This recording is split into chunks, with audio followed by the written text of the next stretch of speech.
em explorar o processo é que você permanentemente ele fica com um nível. Esse vídeo que nós escolhemos para abrir esse evento mostra uma das muitas discussões que já tivemos, nós do UNO, na equipe interna, para exatamente problematizar o que a gente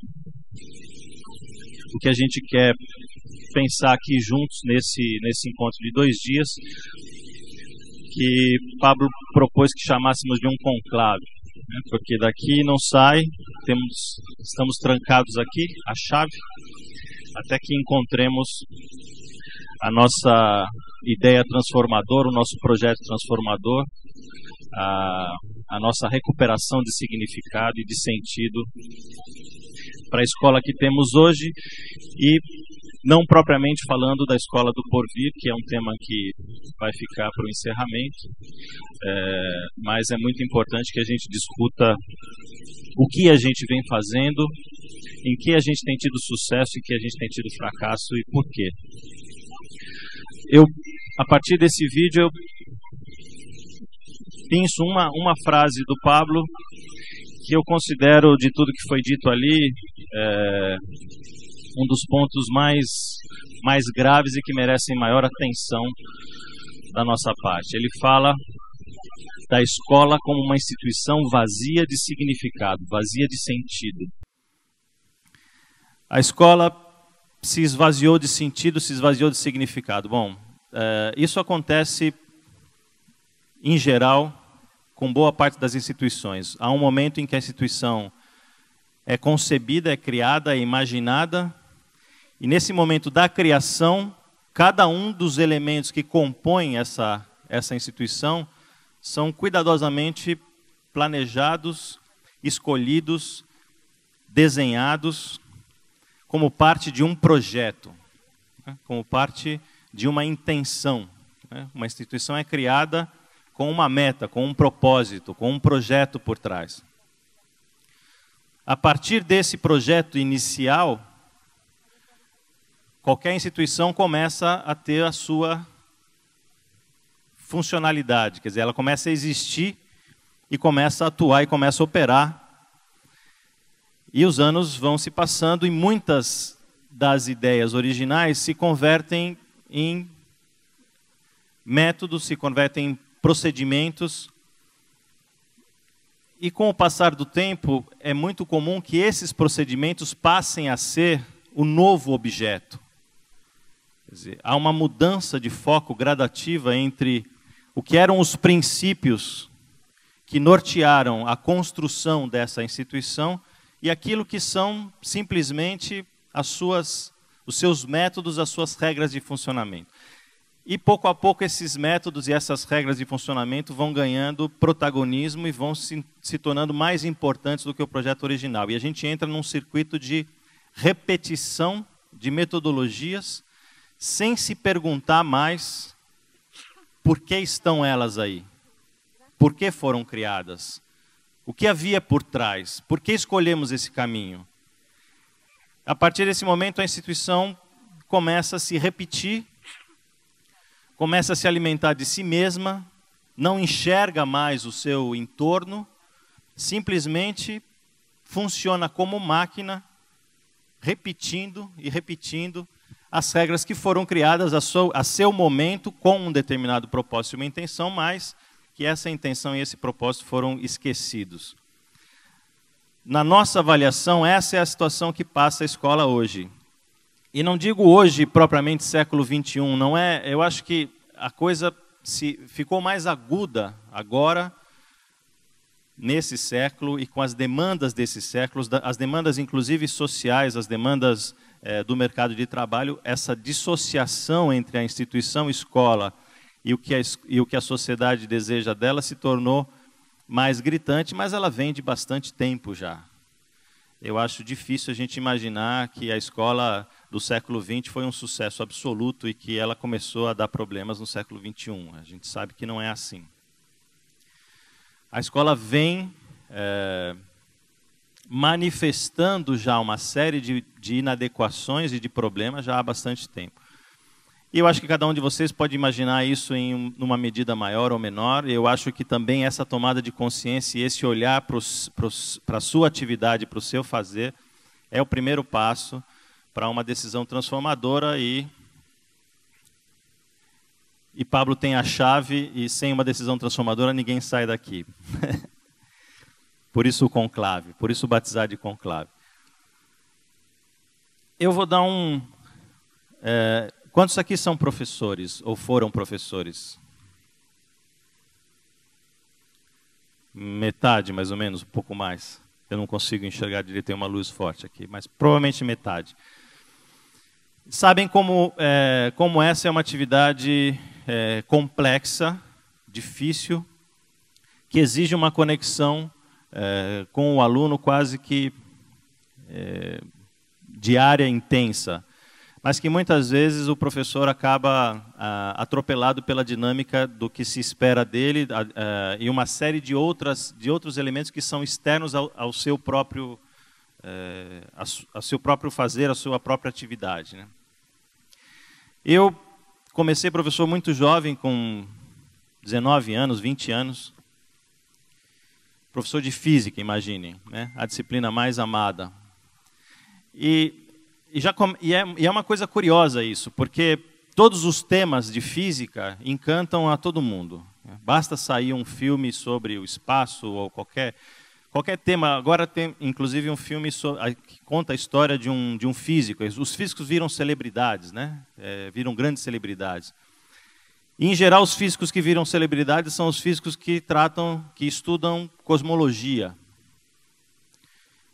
E não tem cosmologia na escola.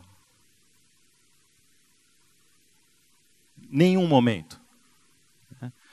Portanto, o tema que mais atrai a todo mundo não está na escola. Já começa daí, né? E é muito difícil você lidar com uma disciplina em que 80% dos alunos fracassam. E não é um fracasso assim de passar com 5, é um fracasso de terminar o ano com nota 3 e você ter que aprovar no conselho de classe porque é um bom aluno e tal, e se esforçou.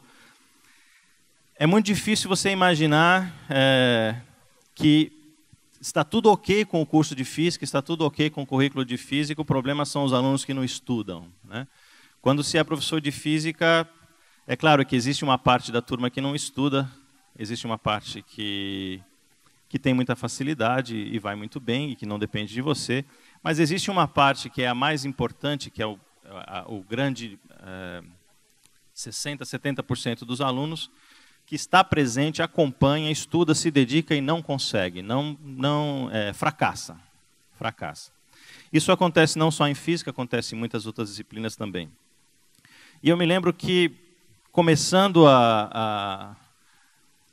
como professor de física, eu tinha um currículo para cumprir, não acreditava naquele currículo, porque o currículo de física do ensino médio no Brasil, e acredito que em outros países também, é duríssimo. É um currículo que não se sustenta, que não tem nenhuma razão de ser. Provavelmente ele deriva de um currículo voltado para a compreensão de máquinas, muito voltado para a engenharia, e ele foi evoluindo a partir daí. Ninguém se pergunta por que ele é assim, e ele se congelou no currículo que a gente usa hoje, lá pelos anos 30, e de lá para cá, com pontuais inserções de física moderna, mas assim a título enciclopédico, para dizer que existe lá gente estudando relatividade e tal, mas que é muito difícil, depois você vai ver.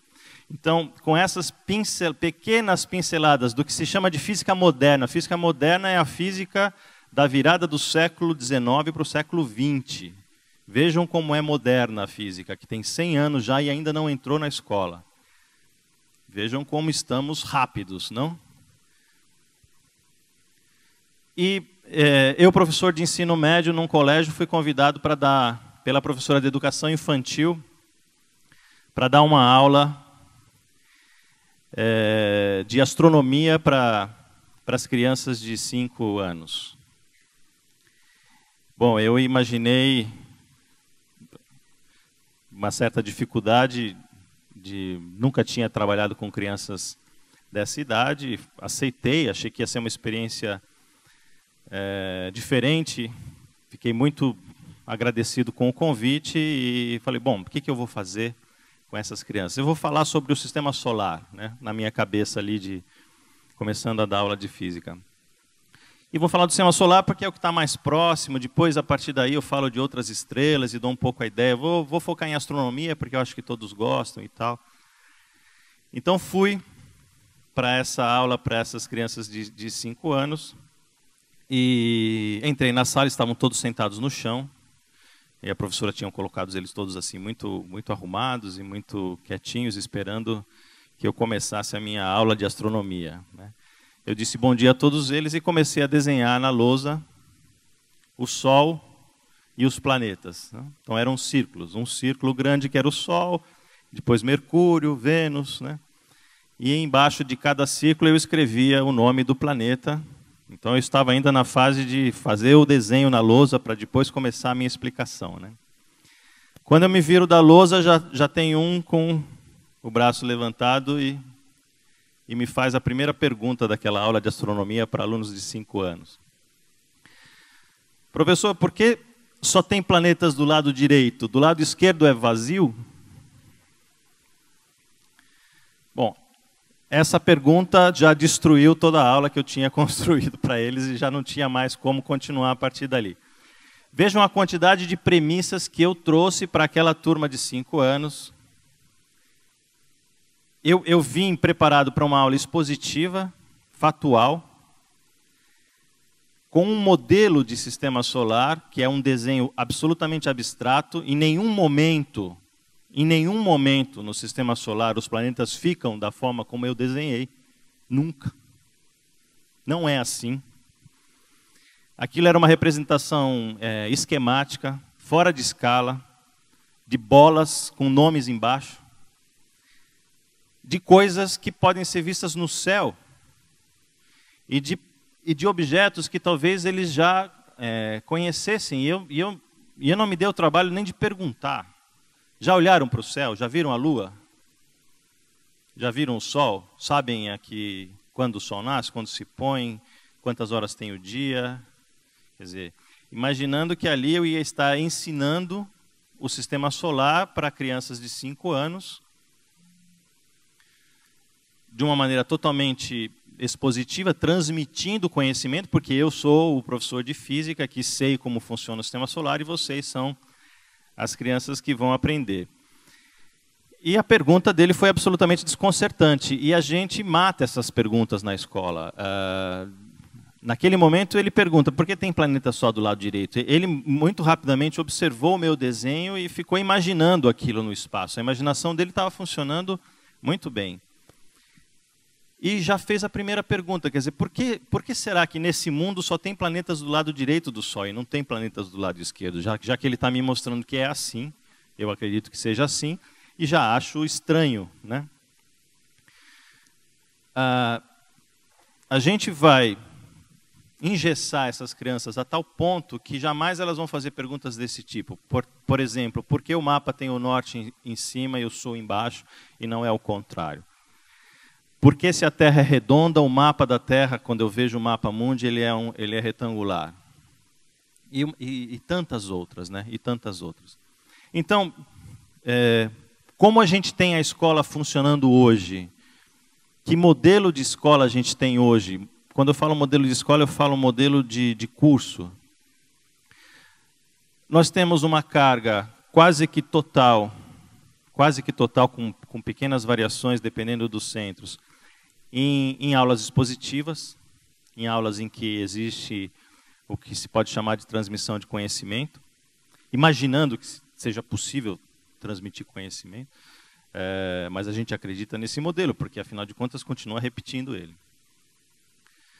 A partir dessas aulas expositivas, a gente tem uma série de atividades, que em geral são de fixação, são atividades para poder se trabalhar com esse novo conteúdo que acabou de ser aprendido. E temos avaliações para testar se o conteúdo transmitido foi, de fato, aprendido, e aí passamos a lição seguinte, e assim vai por 15 anos, né? E quando alguém cai do trem, olha, caiu porque estava distraído, ou porque não estudou o suficiente, mas o trem vai. Mesmo que ele chegue lá no último ano vazio de alunos, já caiu todo mundo pelo caminho, mas o trem vai.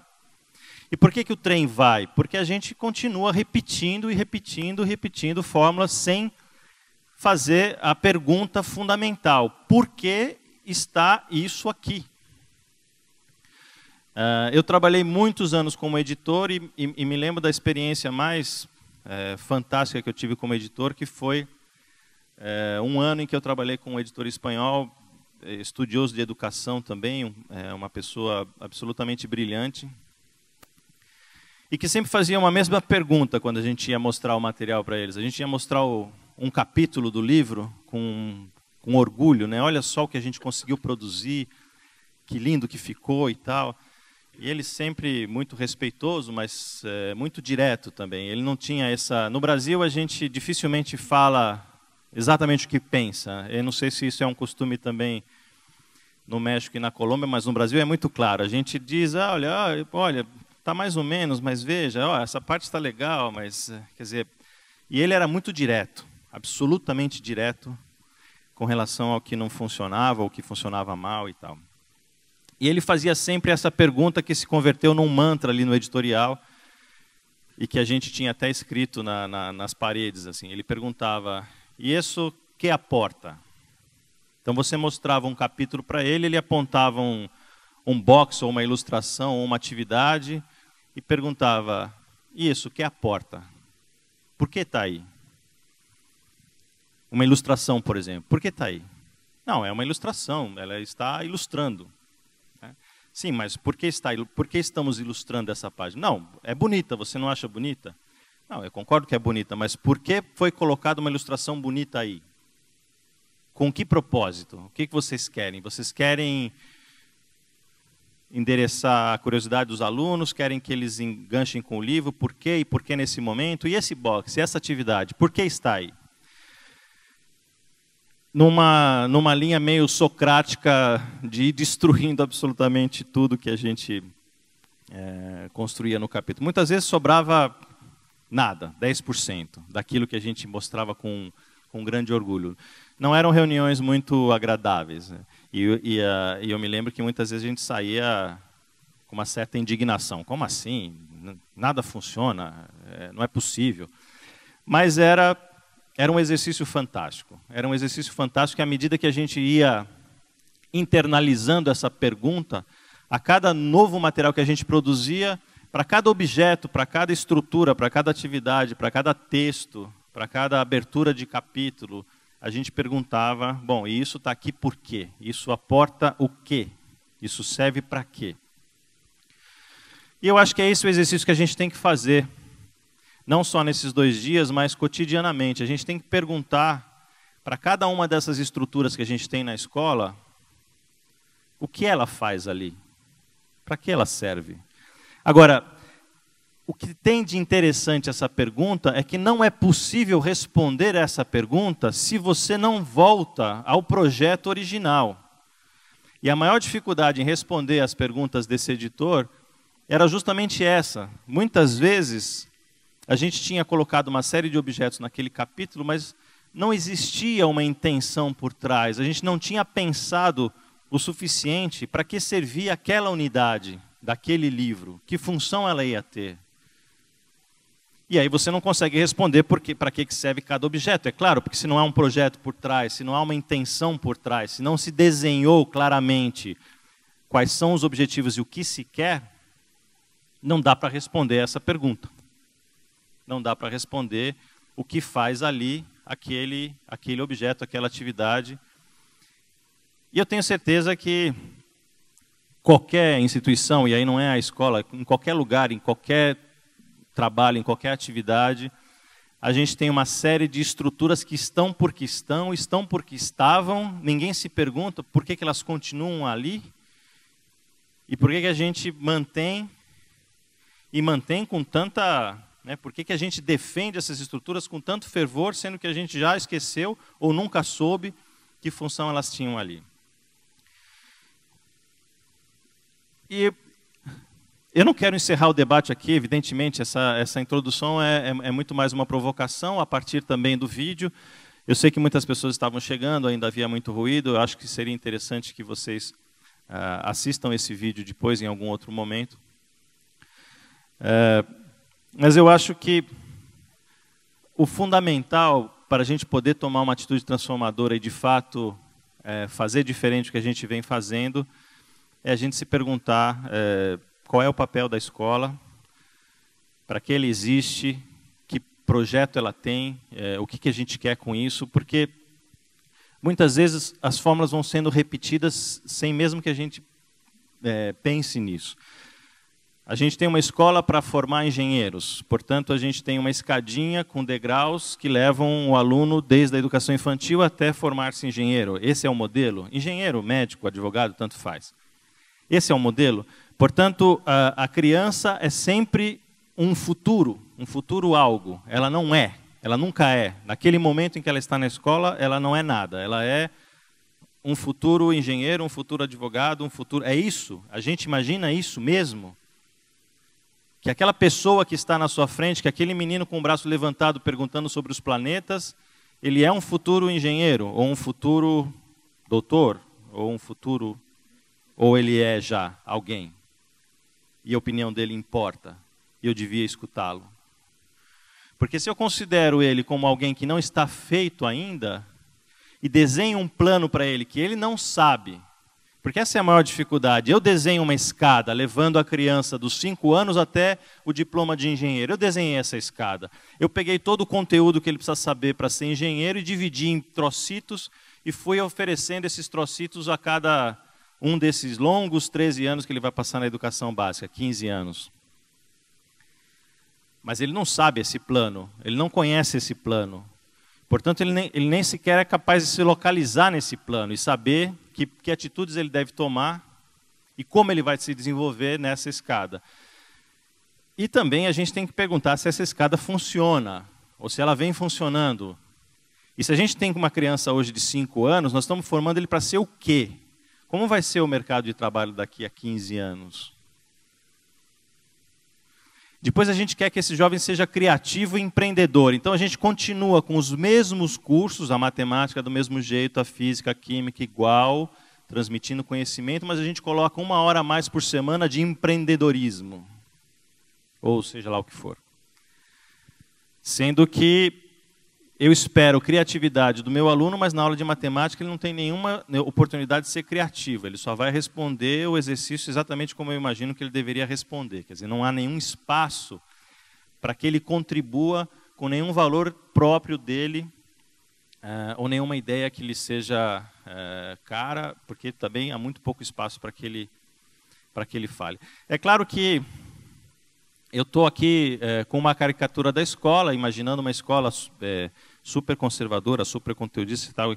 Assim, a gente, obviamente, tenho certeza que as escolas de vocês não estão nesse extremo, mas, independentemente da gradação, a questão é o modelo, a questão é que tipo de construção a gente está fazendo e como a gente vai se diferenciar, porque se todas as escolas, na verdade, têm esse modelo de formação e de imaginar que só ao final desse trabalho eu vou ter um indivíduo real e que durante o caminho ele é só alguém que está subindo degraus de uma escada, bom, eu vou ter problemas. E os problemas começam quando as crianças começam a levantar a mão e mostrar as incongruências daquilo que está sendo apresentado.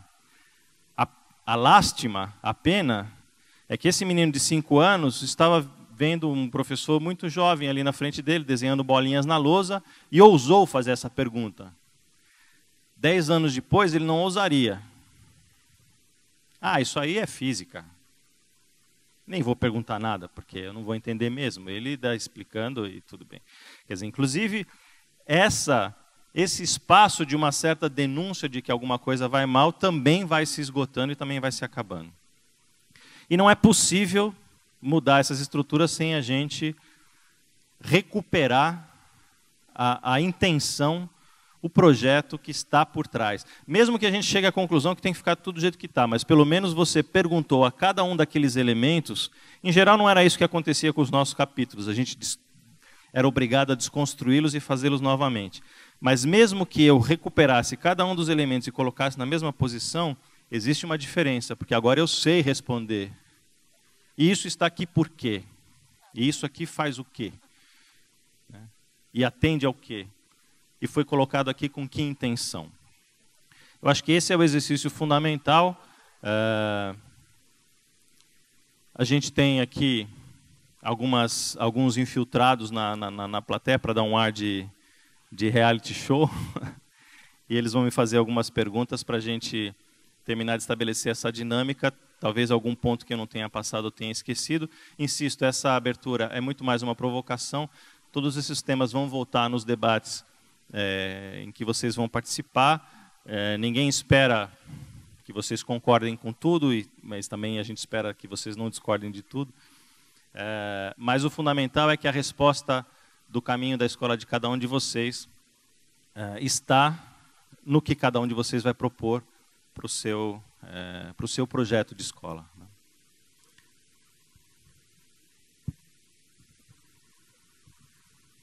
Alô? Foi. Infiltrada número 1. Sérgio, pensando na questão da transformação com intencionalidade, um projeto de instituição que tenha uma intencionalidade, uma subjetividade que forme a identidade da escola, pensando nesse contexto, o papel do diretor. Qual é o papel do diretor nessa ação e nessa intenção? Acho muito pertinente a pergunta, especialmente porque aqui é uma reunião de diretores, né, que somos todos responsáveis por esse projeto de escola. E é muito comum a gente ouvir que a mágica tem que acontecer na sala de aula, a mágica acontece na sala de aula, então o que a gente precisa é garantir uma condição ideal, criativa, preservar esse espaço, sacralizar esse espaço da sala de aula, porque é ali que a mágica da aprendizagem, da compreensão, da criatividade vai ocorrer. Bom, vai, mas em geral não ocorre. Em geral não ocorre.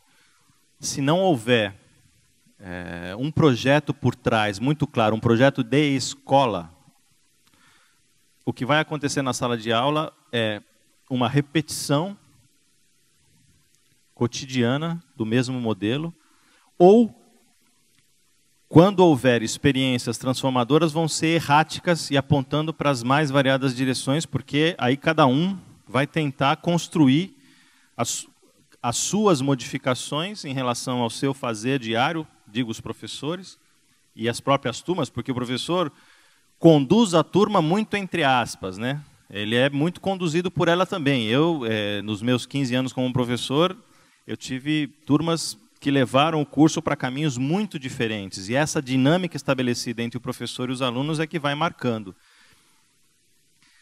Mas a sala de aula, ou qualquer outro espaço, ou qualquer outra atividade dentro da escola, tem que ser marcada e tem que ser parte de um projeto, e é um projeto de escola. Existe uma figura, a gente admira determinados artistas, bandas de rock, e reconhece alguns álbuns, né, alguns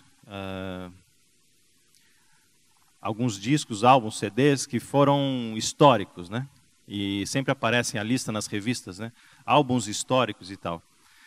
O que pouca gente sabe, porque essas figuras não são famosas, é que atrás de cada um desses sucessos havia um produtor musical. E esses produtores musicais são contratados pelas gravadoras a peso de ouro. Os melhores produtores ganham fortunas.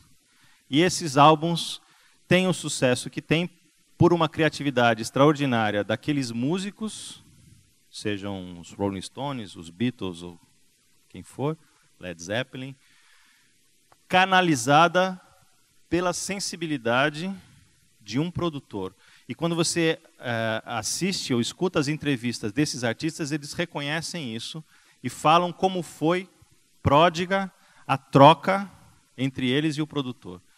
O produtor sabia exatamente o que ele queria com aquele álbum e para que público seria endereçado. E ele sabia quais eram as tendências musicais daquele momento, e quem ele chamaria para fazer o arranjo, e que músicas seriam escolhidas para compor aquele álbum. O produtor tinha um projeto por trás, que muitas vezes o artista, na sua espontaneidade, não tem como trazer, e muitas vezes traz. Alguns artistas trazem o projeto de um álbum na cabeça, outros não. E mesmo esses que trazem vão se beneficiar muito dessa figura, porque essa figura é quem vai dar todo o norte para canalizar essa criatividade desses artistas. Eu acho que isso, inclusive, deveria ser o papel do professor. Quando a gente diz que, quando eu escuto gente, agora que a informação está toda disponível, que existe a internet, que não é preciso mais transmitir conteúdo, porque está tudo aí, que o professor vai ser o mediador. O professor não pode ser um mediador. Não tem o menor sentido o professor ser um mediador. O professor é um produtor, é um canalizador, ele tem que estimular essa produção dos alunos, essa criatividade dos alunos. Ele tem que extrair daquele conjunto de alunos o máximo que aquele conjunto de alunos pode dar. Ele tem que desafiar aqueles alunos. Isso não é mediação, isso é muito além da mediação. Isso é dar um propósito para aquela energia toda. Você tem numa sala 30 alunos, se você deixar cada um apontar na sua direção, você não tem um conjunto de 30 alunos, você tem 30 indivíduos. Quer dizer, a mágica daquele espaço vai se dar quando todos eles estiverem trabalhando, pelo menos com o mesmo propósito, com a mesma direção e com o mesmo sentido. Então, esse é o trabalho do professor, não é um trabalho fácil, e do diretor menos ainda, porque imagine isso em toda a comunidade escolar, e não só no ambiente daquela turma de alunos ou daquele curso. Quer dizer, é o diretor que vai, inclusive, manter essa comunidade escolar estimulada, acreditando num projeto, trabalhando nesse projeto e fazendo com que ele aconteça. Vai acertar e vai errar. A partir dessa experiência com esses alunos de educação infantil, isso foi... eu não fiz os vídeos da experiência transformadora, mas essa para mim foi uma experiência transformadora. Eu voltei para o meu curso de física do ensino médio e eu não era mais capaz de repeti-lo da forma como eu estava aplicando. Eu precisei mudar.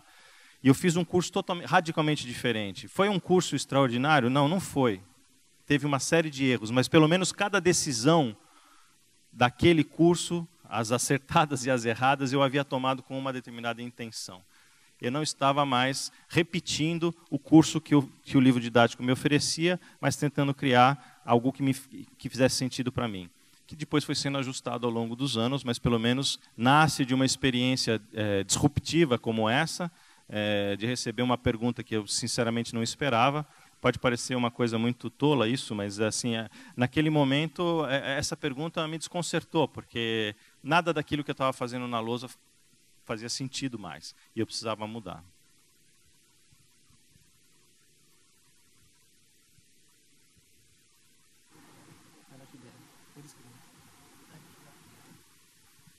Bom, infiltrado número 2.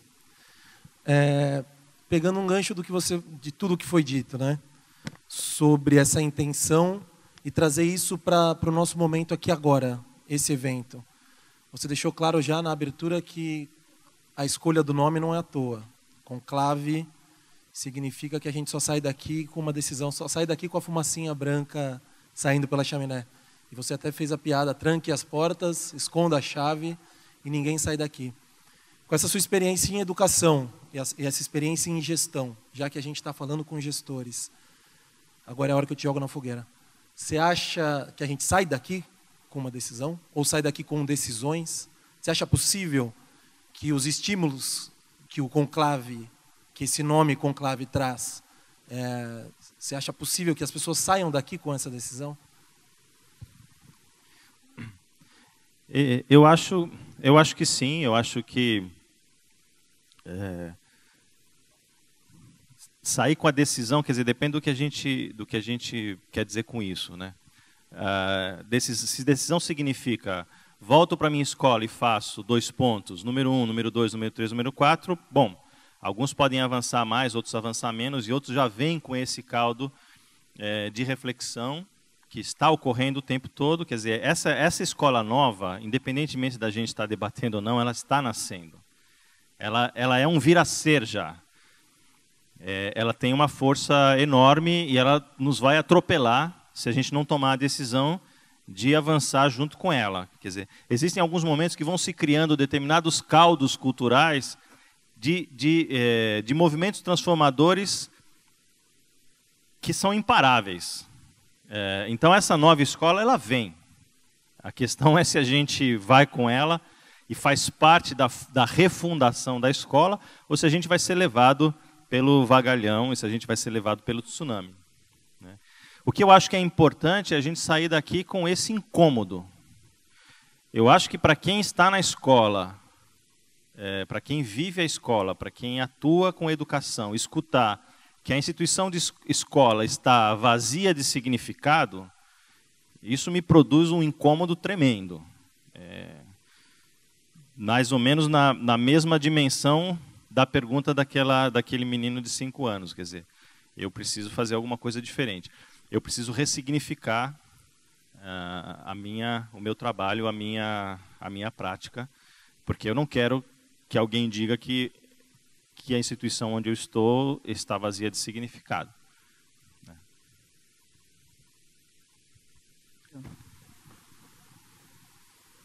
Sérgio.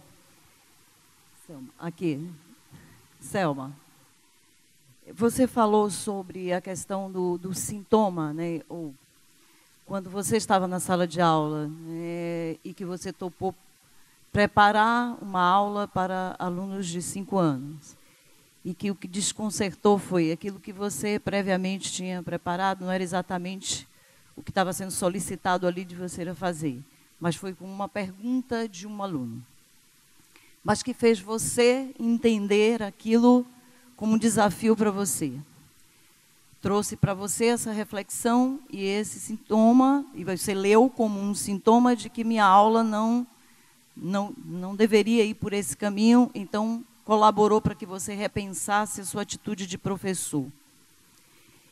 Bom, topar esta leitura, que esta leitura fez com que você mudasse. Mas se você fizesse uma outra leitura de que o aluno, ele apressou uma pergunta que ele poderia, ao longo das séries que ele fosse passando, e a convivência com a disciplina, ele poderia responder. Então, essa leitura que você faria do aluno que é muito, que quer muito e que não está na hora certa, faria você ter um outro tipo de comportamento. Existem algumas situações específicas do cotidiano da escola, ou respostas avaliativas, ou não, ou de atenção, que poderia provocar reações de leituras desses sintomas com um propósito de mudança. Dentro da escola, que comportamentos são esses e que leituras que poderiam ser feitas desses comportamentos ou desses resultados que colaborassem para uma decisão de mudança a partir do voltar ao sentido, ao projeto? Acho que a gente combinou das pessoas perguntarem, mas eu não sabia as perguntas, não. E essa não é fácil. Mas é um ponto, eu acho que fundamental. Como qualquer instituição, Estado, igreja, polícia, a escola é resiliente. A escola tem uma série de mecanismos de manutenção de status quo. Uma série deles. Eu acho que ali fui beneficiado pela minha juventude. Como eu tinha 19 anos, estava indo com uma turma que não era minha, ou seja, estava fora do meu ambiente defensivo, aquilo me fez refletir e mudar, não só aquela aula, porque aí eu esqueci tudo que eu tinha preparado e passei a interagir com aquela turma de alunos, nem me lembro exatamente o que eu fiz, porque o que ficou na minha memória foram esses 5 minutos iniciais em que a coisa toda se desconstruiu. Mas talvez a minha juventude tenha me dado o benefício da dúvida de não tratar aquela questão como inconveniente, fora de hora, não me pergunte, que é o normal, que é o que a escola faz. E não por mal, são as suas estruturas de manutenção. Quem foi mal é porque não estudou, essa pergunta é inconveniente. Quando um aluno levanta a mão e pergunta para que serve o seu curso, Isso acontece muito com física. Acontece um pouco menos com outras disciplinas. Acontece com matemática, mas acontece menos com aquelas com que eles conseguem se identificar mais facilmente. Mas com física é o tempo todo. Para que eu tenho que aprender isso? E aí você diz, ora, menino, cale a boca e estude, né? Ou qualquer tipo de variação. Pode ser uma coisa menos antipática, mas são variações sobre o mesmo tema. Você precisa, porque e tal, a universidade vai pedir. É tudo mentira, a gente sabe disso, mas a gente finge que não é, né? Na verdade, a gente não sabe responder essa pergunta. E a gente tem que saber. Por que ele tem que aprender física? E eu sou físico. Eu tenho que ser capaz de dizer isso a um aluno do ensino médio. Por que eu acho que ele tem que aprender física? E que física eu acho que ele tem que aprender? E como? A coisa é tão crítica que quando você pergunta no Brasil, imagino que seja assim nos outros países, você pergunta às universidades, por que no exame de ingresso vocês pedem esses conteúdos? E eles dizem, porque são os conteúdos ensinados no ensino médio.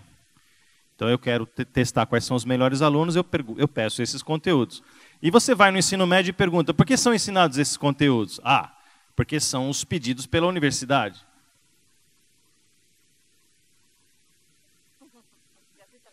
Não tem o menor sentido. Não tem o menor sentido.